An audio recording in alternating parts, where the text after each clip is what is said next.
So you're DC Douglas, Indeed, I am. and you're well known for your voice acting skills for computer games and also television roles and animated. How do you like the weather? Good lead-in. Oh, Because yeah. I thought you were going to go one way and you went the other way. Oh, yeah. How do I like the weather? It's very wintry, indeed. We actually just had a whole 2 weeks of rain in LA which is unusual. So it was nice to all of a sudden see the sun for a day and then come here, and now I'm back to the rain again. So Do you know they changed the law just for yourself? that's what I heard. Yes, Yeah. they knew I was coming, and they said, Yeah. you know, it's screwed 90 some odd years. Let's just Yeah. make it so that DC can go drink tonight. So Oh, yeah. I'm going to get a true Irish coffee at one point.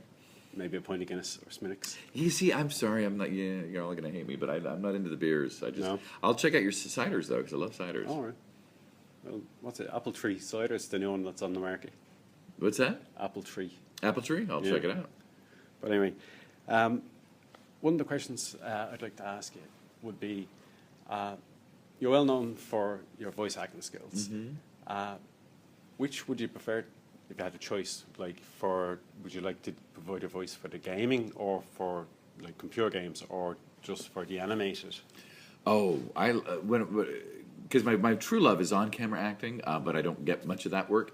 So when it comes to voiceover, I just love voicings, whether it's video games or anime. And there's different, there is a crossover in fandoms and people, but they also have their own, core base of fans that are just for anime, just for video games. So I like to kind of bounce back and forth between both of them. Yeah. The thing is, people don't realize is that on the business side of it, anime voiceover is probably the lowest paying of all the jobs that one can get. But the trade-off is that you get to be part of these really wonderful, at least in the States, you get to be part of these really wonderful Japanese animations. And then you also get the treat of meeting all these fans, going to the conventions, because we've got so many anime conventions in the States. So then traveling from state to state, city to city, and meeting those fans. So that's why I love doing anime, because one, the stuff is great, and then two, the fans are great as well. So, but if I only did that, I would also probably have a survival job. I'd be a greeter at Walmart or something. But the video game side and the commercials and all that other stuff that I do, that's what helps pay the bills and stuff. If you get a nice big role in a video game, then it's like, thank goodness. So now I'm going to have, anywhere between 4 and 15 sessions that'll, help me make my bills. Yeah. Because a lot of people forget is that actors, we're only making money when we're doing those jobs, and there's more time when we're not doing anything than when we are. So we're always unemployed. We're always looking for our next job. So when people go, would you be willing to do a voice? And I'm just, yes. Whatever you're about to say, yes. Yes, I will. I just need work, yes. Yeah. And just for the providing the voice, would you say that providing the voice for a stateside animated show is easier than an Eastern one? Well, yes, because there's a technical difference. So with anime, it's already been done, and the lip flaps were meant for Japanese.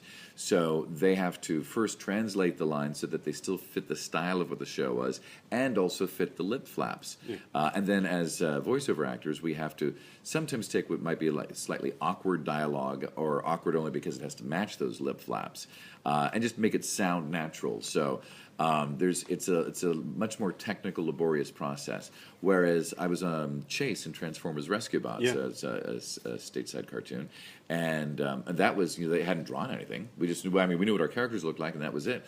And we get to record together. Where with anime, you're never recording with anybody else because it's 3 beeps, that one line. The next time, 3 beeps, that one line. So you're alone doing anime.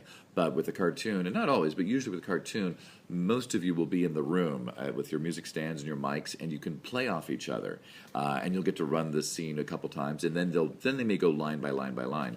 But again, even then, there's no timing issues to match. Yeah. So there's a lot more creative freedom with those kinds of things. So, and also a lot more money. I didn't know it myself until I was looking up your bio, but you did voice for a character of Iron-Blooded Orphans for the Gundam series. Yeah, it was Jazzly. Yeah. Is it Dominicos? I think his last name is. Yeah. Yeah, he was. No, people do not like him. No. It's so funny because I used a nice little arc, and but then when it aired, all of a sudden I was getting some really mean tweets. Like people were like I'm glad you're dead, and we're very polarized politically in the States right now, and so there were some like Trump supporters who I guess also like anime, which always blows my mind. But anyway, they like saw it and they're like going, "You're bleep bleep bleep, and you played a bleep bleep bleep, so that makes sense." And just funny, you have a new show, the Notorious show, for cosplay. Oh, the thing I'm doing tomorrow night? Yeah. Oh, yeah. Saturday night, 8 o'clock, tomorrow night, I'm doing a thing called the Notorious Erotic... the Notorious Zombie... I forget the title of my own show. The Notorious Zombie-Related Erotic Fanfic Show. Yeah. It's... I can't really say what goes on in it because what happens in the show stays in the show. But yes, it is more. It's not really a panel. It's a show. I've got lighting and music and there's some video. But I'm also bringing volunteers up from the audience that help me perform it. But it is an evening that was inspired by fans. And most of the material was contributed by some fans. I've obviously rewritten it a bit to make it, Stage friendly.